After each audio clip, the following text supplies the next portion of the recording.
Hello, welcome to Red Short Talks. നമസ്കാരം. നമ്മളിന്ന് Nifty 50 intraday trading തന്ത്രങ്ങൾ എന്നൊരു ലേഖനം നോക്കുകയാണ്.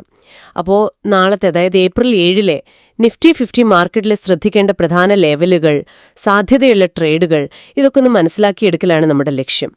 ഈ ലേഖനം വെച്ച് നോക്കുമ്പോൾ മാർക്കറ്റിന്റെ ഇപ്പോഴത്തെ ഒരു ജനറൽ ഫീൽ എന്താണ്? ബുള്ളിഷാണോ അതോ ബെയറിഷാണോ? ലേഖനം പറയുന്നതനുസരിച്ച് ഇപ്പോൾ 1 hour ടൈം ഫ്രെയിമിൽ 1H മാർക്കറ്റ് ഒരു ബെയറിഷ് സ്വഭാവം കാണിക്കുന്നുണ്ട്. ബെയറിഷോ? അതെ. ജൂലൈ പകുതി മുതൽ നോക്കിയാൽ വില തുടർച്ചയായി ലോവർ ഹൈകളും ലോവർ ലോകളും ഉണ്ടാക്കുന്നുണ്ട്. ഇതൊരു ഡൗൺ ട്രെൻഡിന്റെ വ്യക്തമായ സൂചനയാണ്. ശരി. അതിന്റെ കൂടെ RSI, അതായത് മൊമെന്റം കാണിക്കുന്ന ഇൻഡിക്കേറ്റർ, അതും 50 ലെവലിന് താഴെയാണ് നിൽക്കുന്നത്. അപ്പോൾ അതും ഈ ബെയറിഷ് കാഴ്ചപ്പാടിനെ ഒന്ന് ബലപ്പെടുത്തുന്നുണ്ട്.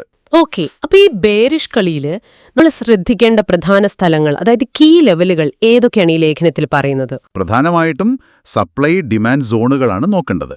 വില മുകളിലോട്ട് പോയാൽ തടയാൻ സാധ്യതയുള്ള ആദ്യത്തെ പ്രധാന സപ്ലൈ സോൺ 24,740 തൊട്ട് 24,800 വരെയാണ്. ഓക്കെ. 24,740, 800. അതെ, അതൊരു പ്രധാന സെല്ലിംഗ് ഏരിയയായിട്ടാണ് ലേഖനം കാണുന്നത്. ഇനി അതും കടന്നുപോയാൽ കുറച്ചുകൂടി സ്ട്രോങ് ആയിട്ടുള്ള ഒരു സപ്ലൈ സോൺ 24,900, 25,000 റേഞ്ചിലുണ്ട്. ഇനി താഴോട്ട് വന്നാൽ സപ്പോർട്ട് എടുക്കാൻ സാധ്യതയുള്ള ആദ്യത്തെ ഡിമാൻഡ് സോൺ, അതായത് വാങ്ങാൻ ആൾക്കാർ താൽപ്പര്യപ്പെട്ടേക്കാവുന്ന ഏരിയ 24,480, 24,520 ആണ്. മുൻപും അവിടെ സപ്പോർട്ട് എടുത്തിട്ടുണ്ടല്ലേ? അതെ, എടുത്തിട്ടുണ്ട്. പക്ഷേ ഇത്തവണ ഇത് ബ്രേക്ക് ചെയ്താൽ പിന്നെ അടുത്തൊരു പ്രധാന ഡിമാൻഡ് സോൺ വരുന്നത് 24,280, 24,340 കുറച്ചുകൂടി താഴെയാണ്. ഈ ലെവലുകൾക്കിടയിൽ ലിക്വിഡിറ്റി പൂൾസ് എന്ന് പറയുന്നുണ്ടല്ലോ, അതെന്താണ് സംഭവം? എവിടെയാണ് കൂടുതൽ സാധ്യത? ലിക്വിഡിറ്റി എന്ന് പറഞ്ഞാൽ ഓർഡറുകൾ കൂടുതൽ എവിടെയാണോ ഉള്ളത് അതാണ്. ഇപ്പോൾ 24,500 ലെവലിന് തൊട്ട് താഴെയായിട്ട് ഈക്വൽ ലോസ് കാണുന്നുണ്ട്. ഓക്കേ. സാധാരണ അവിടെ കുറേ സ്റ്റോപ്പ് ലോസ് ഓർഡറുകൾ ഉണ്ടാവും. മാർക്കറ്റ് ചിലപ്പോൾ അതൊക്കെ എടുക്കാൻ വേണ്ടി താഴോട്ട് വരാം. അതിനെയാണ് ലിക്വിഡിറ്റി സ്വീപ്പ് എന്ന് പറയുന്നത്. ശരി ശരി. അതുപോലെ മുകളിലും ഈ പറഞ്ഞ 24,780, 24,800, പിന്നെ 24,900, 25,000 ഈ സോണുകൾക്ക് മുകളിലും ബൈ സൈഡ് ലിക്വിഡിറ്റി ഉണ്ടാകാം, സ്റ്റോപ്പുകൾ ഉണ്ടാകാം. ഇൻട്രാഡേ നോക്കുമ്പോൾ വേറെ പ്രധാന ലെവലുകൾ ഉണ്ട്. 24,600 ഒരു ഇൻട്രാഡേ പിവറ്റ് പോലെയും 24,700 ഒരു പ്രധാന റെസിസ്റ്റൻസ് പോലെയുമാണ് ലേഖനം പറയുന്നത്. അവിടെ എത്തുമ്പോൾ ശ്രദ്ധിക്കണം. ഈ RSI ഇൻഡിക്കേറ്ററിൽ വേറെന്തെങ്കിലും ഡൈവർജൻസ് പോലെ വല്ലതും കാണുന്നുണ്ടോ? RSI ഇപ്പോൾ 35നും 50നും ഇടയിലാണ്. 50 ഒരു റെസിസ്റ്റൻസ് പോലെ നിൽക്കുകയാണ്, അതും ബെയറിഷ് തന്നെ. കുറച്ചു മുൻപ് 24,500 ലെവലിൽ ചെറിയൊരു ബുള്ളിഷ് ഡൈവർജൻസ് കാണിച്ചിരുന്നു. അതായത് വില താഴോട്ട് പോയപ്പോൾ RSI ചെറുതായി മുകളിലോട്ട് പോയി. പക്ഷേ മാർക്കറ്റ് സ്ട്രക്ചറിൽ മാറ്റമൊന്നും വന്നില്ല. അതുകൊണ്ട് അതത്ര സ്ട്രോങ് അല്ലെന്നാണ് ലേഖനം പറയുന്നത്. ഓക്കെ. എന്നാൽ വില ഇനിയിപ്പോൾ 24,740, 24,800 സോണിലേക്ക് കയറിയാൽ ഒരു ഹിഡൻ ബെയറിഷ് ഡൈവർജൻസിന് സാധ്യതയുണ്ട്. ഹിഡൻ ബെയറിഷ് ഡൈവർജൻസോ? അതെ, അതായത് വില ഒരു ലോവർ ഹൈ ഉണ്ടാക്കുമ്പോൾ RSI ഒരു ഹയർ ഹൈ ഉണ്ടാക്കുന്നത്. അങ്ങനെ വന്നാൽ അത് ട്രെൻഡ് തുടരാനുള്ള ഒരു സൂചനയാണ്, ഷോർട്ടിന് അനുകൂലമാകും. അപ്പോ ചുരുക്കി പറഞ്ഞാൽ നിലവിൽ ഷോർട്ട് സെല്ലിംഗ് സാധ്യതകൾക്കാണ് കൂടുതൽ മുൻതൂക്കം, അല്ലേ? ലേഖനത്തിൽ ഒരു ഷോർട്ട് ട്രേഡ് പ്ലാൻ എങ്ങനെയാ പറയുന്നേ? അതെ, നിലവിലെ ട്രെൻഡ് വെച്ച് നോക്കുമ്പോൾ ഷോർട്ട് സെറ്റപ്പ് തന്നെയാണ് കൂടുതൽ പ്രോബബിലിറ്റി.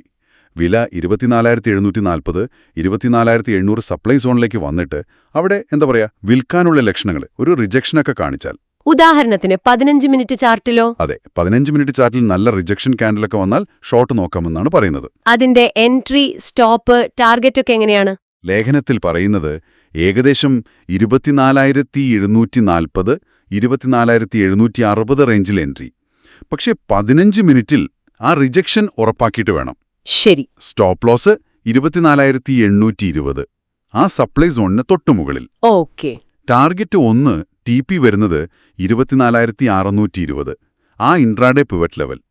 Target 2 TP2 24,520. ഇനി നല്ല വീഴ്ചയാണെങ്കിൽ 24,300, 24,340 വരെയും നോക്കാം. ഇനി ലോങ് പോകാനൊരു സാധ്യതയുമില്ലേ? അതോ അതിനും എന്തെങ്കിലും പ്ലാൻ ഉണ്ടോ ലേഖനത്തില്? സാധ്യത പൂർണ്ണമായി തള്ളിക്കളയുന്നില്ല. പക്ഷെ വളരെ ശ്രദ്ധിക്കണം. കാരണം നമ്മൾ മെയിൻ ട്രെൻഡിനെ എതിരെയാണ് പോകുന്നത്. റിസ്കിയാണ്. അതെ. ലേഖനം പറയുന്നത് വില 24,500-ന് താഴെയുള്ള ലിക്വിഡിറ്റി എടുക്കണം ആദ്യം. അതായത് സ്റ്റോപ്പുകൾ ഹണ്ട് ചെയ്യണം. ആ ലിക്വിഡിറ്റി സ്വീപ്പ്. അതെ. എന്നിട്ട് 24,480, 24,520 ഡിമാൻഡ് സോണിൽ നിന്ന് നല്ല ശക്തിയോടെ തിരിച്ചു കയറി 15 മിനിറ്റ് ടൈം ഫ്രെയിമിൽ ഒരു ബുള്ളിഷ് ബ്രേക്ക് ഓഫ് സ്ട്രക്ചർ, അതായത് തൊട്ടു മുൻപത്തെ റെസിസ്റ്റൻസ് ബ്രേക്ക് ചെയ്താൽ മാത്രം. ഓക്കേ. അത്രയും കണ്ടീഷൻസ് ഒത്തുവന്നാൽ മാത്രം. അതെ, അത്രയും നടന്നാൽ മാത്രം ഒരു ചെറിയ ലോങ് ട്രേഡ് നോക്കാം, വളരെ ചെറിയ ക്വാണ്ടിറ്റിയിൽ. അതിന്റെ ലെവലുകളൊന്ന് പറയാമോ? എൻട്രി ഏകദേശം 24,540-ൽ. BOS കഴിഞ്ഞ് വില തിരികെ വരുമ്പോൾ സ്റ്റോപ്പ് ലോസ് 24,460. ആ ലിക്വിഡിറ്റി എടുത്ത ലോ പോയിന്റിന് താഴെ. ശരി. Target 1 24,650, target 2 24,740, 760 range. അതായത് അടുത്ത സപ്ലൈ സോണിൽ തുടക്കം വരെ. ഓർക്കണം, ഇത് കൂടുതൽ റിസ്ക്കുള്ള സെറ്റപ്പാണ്.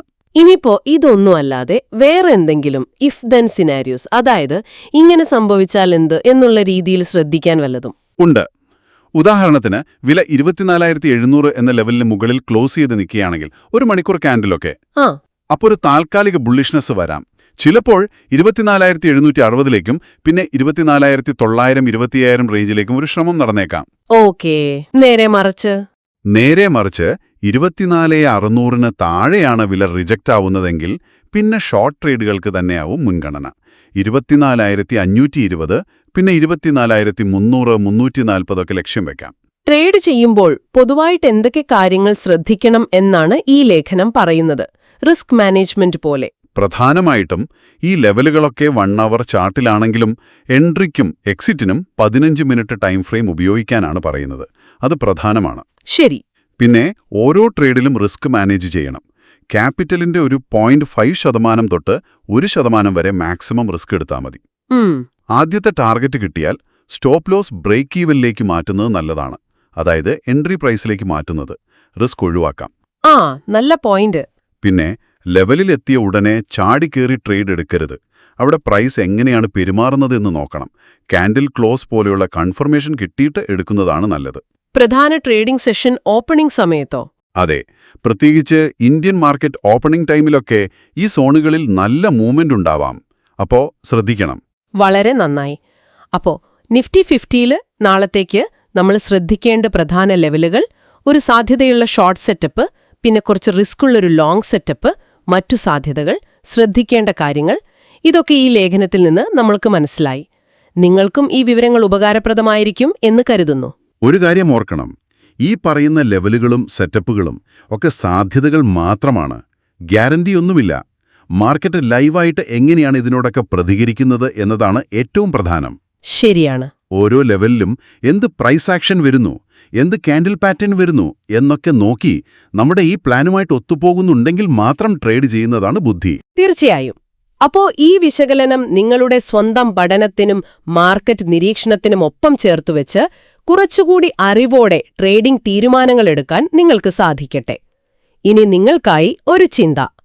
നമ്മളിപ്പോ നാളത്തേക്കുള്ള ലെവലുകളാണ് ചർച്ച ചെയ്തത്.